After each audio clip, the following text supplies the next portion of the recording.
মুড়ি বিক্রেতা থেকে ৭০০ কোটি টাকার মালিক বিদেশে পালিয়ে যেতে বিমানবন্দরে গিয়েও শেষ রক্ষা হলো না চট্টগ্রামের সোনা চোরাচালানে অভিযুক্ত আবু আহমেদ ওরফে সোনা আবু।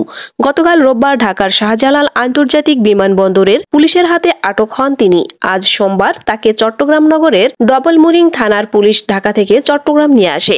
ডবলমুরিং থানার ভারপ্রাপ্ত কর্মকর্তা ওসি কাজী রফিক আহমেদ বলেন, ডবলমুরিং থানার বৈষম্য বিরোধী ছাত্র জনতার আন্দোলনের একটি হত্যা মামলায় এজাহারভুক্ত আসামি আবু আহমেদ বিদেশে পালিয়ে যাচ্ছেন খবর পেয়ে বিমানবন্দরে তাকে আটক করানো হয়। পরে তাকে ডবলমুরিং থানার মামলায় আজ বিকেলে আদালতের মাধ্যমে কারাগারে পাঠানো হয়। জানা যায়, আবু আহমেদের বাড়ি চট্টগ্রামের ফটিকছড়িতে।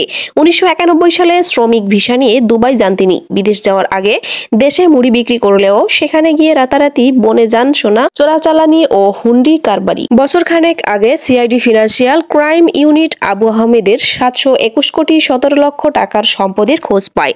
এ নিয়ে কোতোয়ালি থানার মামলায় সিআইডি তদন্তের প্রতিবেদনও জমা দেয় আদালতে। এতে বলা হয়, আবু আহমেদ চট্টগ্রামের অর্থ পাচার এবং সোনা ও অন্যান্য পণ্য চোরাচালানের মাধ্যমে অবৈধভাবে বিপুল পরিমাণ সম্পদ অর্জন করেছেন। তার মধ্যে রয়েছে বেশ কয়েকটি ভবন, প্লট ও বিলাসবহুল বাড়ি।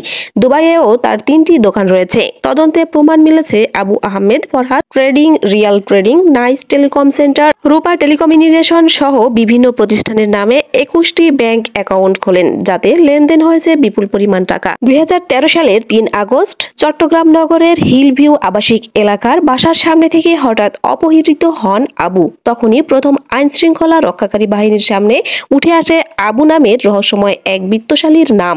প্রায় ১০ বছর আগের সেই অপহরণের ঘটনায় আবু ১ কোটি টাকা মুক্তিপণ দিয়ে ছাড়া পান অজ্ঞাত একদল দুর্বৃত্তের হাত থেকে। পরে ঘটনার ৫ মাস পর ২০১৪ সালের ২২ জানুয়ারি চট্টগ্রাম নগরের পাঁচলাইশ থানায় মামলা দায়েরের পর অপহরণের সঙ্গে জড়িত সন্দেহে ৫ জনকে গ্রেপ্তার করা হয়।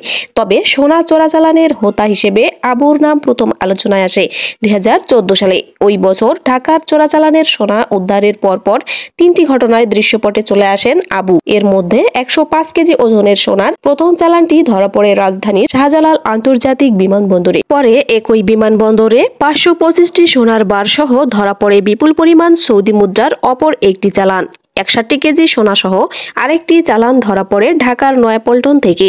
এসব ঘটনায় ঢাকা বিমানবন্দরের থানা ও পল্টন থানায় আবুর বিরুদ্ধে মামলা হয়। এরপর ২০১৬ সালের ২৫ জানুয়ারি চট্টগ্রাম নগরের রিয়াজউদ্দিন বাজারের বাহার মার্কেট থেকে বর্তমানে স্ত্রী খুনের মামলায় আলোচিত তৎকালীন নগর গোয়েন্দা পুলিশের অতিরিক্ত উপ পুলিশ কমিশনার বাবুল আক্তারের নেতৃত্বে উদ্ধার করা হয় ৩টি সিন্দুক ভর্তি বিপুল পরিমাণ সোনা ও টাকা। এর মধ্যে একটি সিন্দুক থেকে ২৫০টি সোনার বার এবং অন্য একটি সিন্ধুকে পাওয়া যায় ৬০ লাখ টাকা। এ ঘটনায় আবু ও তার ম্যানেজার এনামুল হককে আসামি করে কোতোয়ালি থানায় মামলা হয়। এ মামলায় গ্রেপ্তারের ৫ মাসের মাথায় ২০১৬ সালের আগস্টে কারাগার থেকে বেরিয়ে যান তিনি। অনুরোধ থাকবে চ্যানেলটি সাবস্ক্রাইব করে বেল আইকনে ক্লিক করুন এবং মতামত কমেন্টে জানান। আল্লাহ হাফেজ।